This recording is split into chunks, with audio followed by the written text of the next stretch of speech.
League from California, Mr. Garcia, is here. Close. Recognized Close for enough. 5 Thank you. minutes.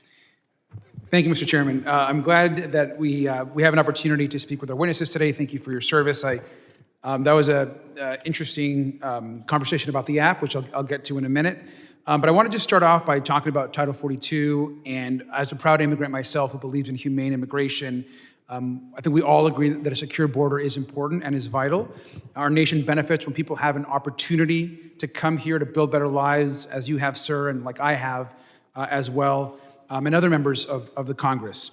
I want to remind my colleagues in the majority that attempts to demonize immigrants and people who come here legally to seek asylum is un-American.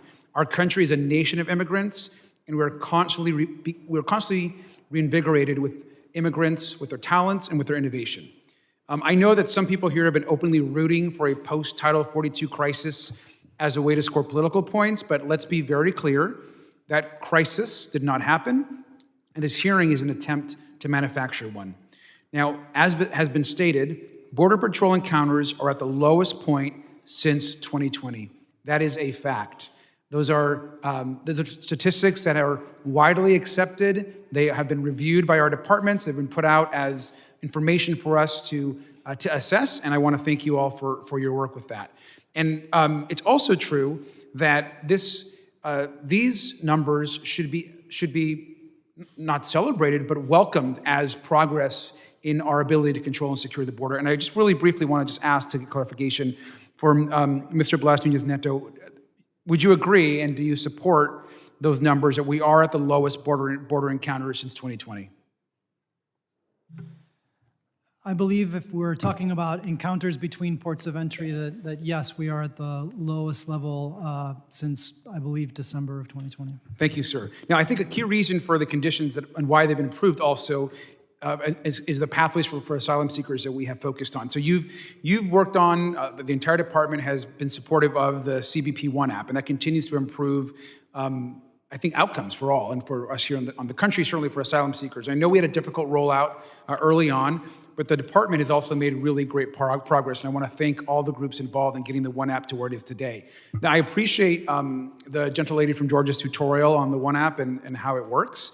I personally appreciate the use of technology and its way to actually facilitate information, collect data, and make things simpler for all involved, including those that are seeking asylum, who I should remind the committee and her have a legal right to actually claim in the United States of America.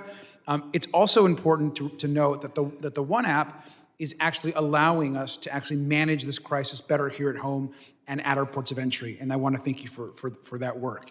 And I think claiming that the One App somehow is facilitating an invasion of the country is incredibly irresponsible.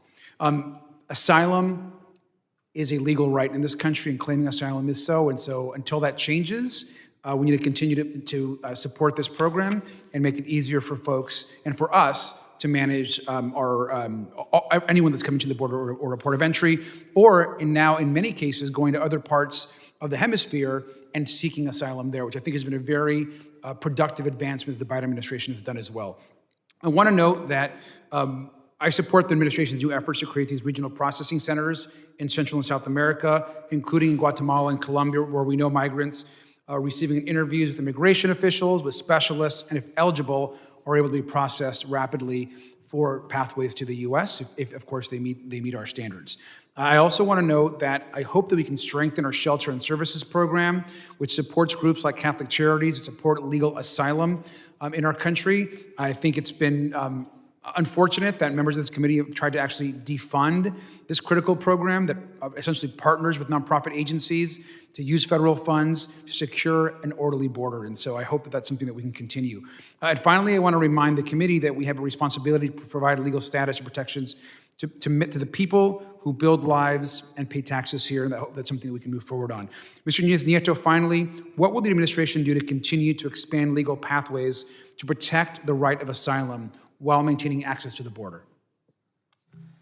So as we have said, we are committed to continuing to expand lawful pathways and processes. I think you mentioned these safe mobility offices, which is what we're calling the regional processing centers. I view that, and we view that, as really a fundamental tool to help better organize migration, not just to the US, but as I said, to some of our partner countries, including Canada and Spain, which have signed on, and we are in active discussions with other countries to allow for referrals to their processes as well. Thank you very much, sir. And I yield back and thank you for your service.